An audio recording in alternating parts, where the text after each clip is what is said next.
I'm the answer to your every cry. So illusion for the way behind.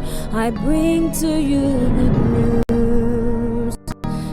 Angiphenza ngithatha leli thuba nginibingelele ngiyamukeleke esihlokweni sethu salamhla seRhapsody yamaqiniso. iRhapsody yamaqiniso phela ngiyo incwadi yekukholwa yawo wonke amalanga lesi ithulelwa ngumfundisi lomkhulu umfundisi Chris Oyakhilome DSC EDD. Namhla ke ngolwesihlanu timfica kuyinyanga yaNkwankweti eminyakeni wa-2025. Umfundisi usiphasa isihloko uthi Jesu ungumlayedo waNkulunkulu. Umbhalo wekuvula siwuthola encwadini yeJohane wekuqala sahluko sekuqala kufunzeka kanje. Ekuqaleni kungakadalwa lutho abevele akhona Livi abe kuNkulunkulu, Livi abe nguNkulunkulu, ligama leNkosi malibongwe. Uyachaza ke umfundisi uthi leli gama lelithi Livi leli sembhalweni longenhla lisho ukuthi logos nawo ulifunza ngesiGreek.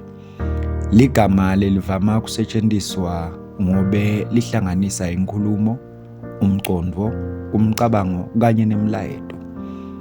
Into lebalulekile ngelogos nguloko lokushiwo ngumlayedo. Kufana nekuthi nawuthi ngikuthumelele umlayedo, lokho kusho ukuthi uthumele Livi. Mayibongwe iNkosi. Na ufunza incwadi yaJohane sehluko sekuqala kusukela evesini lekuqala kuya evesini lelishumi nakune, uthola ukuthi Jesu Kristu ungulogos waNkulunkulu. Lokusho ukuthi ungumlayedo wakhe. Yonke imicabango yaNkulunkulu, yonke imicondo yakhe, nayo yonke imibono yakhe ihlanganiswe kuJesu. Uveta imicabango yaNkulunkulu. Nguye lo wembula inhlitiyo yababe. Nangabe ufuna kwati ukuthi uNkulunkulu ucabangani, kufanele ufunze kuJesu. Haleluya. Uyachubeka ke umfundisi uyachaza uthi incwadi yaJohane sahluko sekuqala uqala evesini lemfica uyogcina evesini lelishumi nakunye usitshela into lemangalisako. Ithi kukhanya kweliqiniso lokukhanyisa wonke umuntu lokwase kuta emhlabeni. Livi abesendalweni. Indalo yavela ngaye. Weda kuba kubo kodwa bakubo abazange bamemukele. Mayibongwe iNkosi. Livi laNkulunkulu umlayedo wakhe wefika emhlabeni. Wefika kubantu bakubo kodwa bona abazange bamemukele. Wefika khona njani? Uyabhala ke umfundisi ukuthi ungatibuta nawe lokho.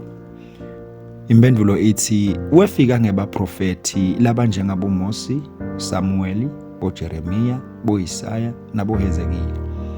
Kodwa abantu balelive abazange bamemukele. LiBhayibheli lithi Livi waba ngumuntu wahlala kanye nathi sabona inkhadimlo yakhe lokuyinkhadimlo yendvodzana letelwe yodwa kuyise. Futhi abegcwele umusa waNkulunkulu neliqiniso. Lokho ukuthola na ufunza incwadi yaJohane sahluko sekuqala ufunze ivesi lelishumi nakune ufunze ngelihumusho lweNew International Version. Ase ubuke ukuthi yini uNkulunkulu layena. Lo mlayedo waba ngumuntu. Kristu Jesu ligama leNkosi malibongwe. Embe kokufika kwaJesu bekunebantu lebe bamemukele umlayedo waNkulunkulu. Futhi lebe bakholelwa ukuthi ngalelinye ilanga batawuvuswa ekufeni futhi bathole ukuphila lokuphakade. Abrahama wakholwa. Davide abe nekukholwa. Baprofeti bakhuluma ngayo. Bebati ukuthi itawufika futhi bebakholwa. Engilozi yaphinze yatshela naDanyela lo mlayedo. Wamtshela ngalabo labatawuvuselwa etulu ukuthi bathole isibusiso taphakade nalabo labatawuya ekulahlweni kwaphakade. Lokho ungakuthola na ufunza incwadi yaDanyela sahluko selishumi nakubili. Amen. Uthi umfundisi Livi waba ngumuntu wahlala kanye nathi. Lokhu kuyamangalisa. Amen. Livi Mosi laliva esihlahleni lesazivutha umlilo kanye nemlayedo uNkulunkulu la ubhalela ema-Israyeli kanye nemibhalo yebaprofeti. Konke lokhu kwaguquka kwaba inyama futhi kwabonakaliswa kubantu. Libito lakhe nguJesu. Livi leliphilako. ludumo alube egameni lakhe phakade naphakade. Amen. Ngidawucela-ke ukuthi sisho nako ukuvuma, ndawusho emva kwami, vula inhliziyo yakho, usho la magama. Nkosi Jesu, wena lomkhulu nalokumele adunyiswe kakhulu. Ungulivi leli ngumuntu. LokuNkulunkulu lophelele. Futhi lokuveta imicabango, imibono nemivo yaNkulunkulu. Nguwe lophila phakade, lovedwe kumuntu. Nguwe lobonakalisa inhliziyo yababe, kulunga kwakhe, luthando, umusa, buhle kanye nemusa wakhe. Ungulivi laNkulunkulu laphakade.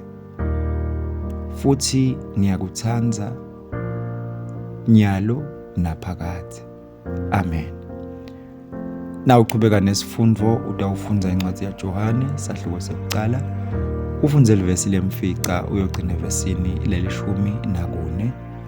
Ufunze incwadi yaJohane wekuqala sahluko sokuqala. Ufunze ivesi lekuqala uyogcina evesini lesithathu. Ligama leNkosi malibongwa. Ngiyethemba ukuthi nibusisekile sisafunda iRhapsody yethu yemaqiniso yalamhla. Nibe nelanga lelihle kude kube isikhathi lesitako. Mayibongwe iNkosi.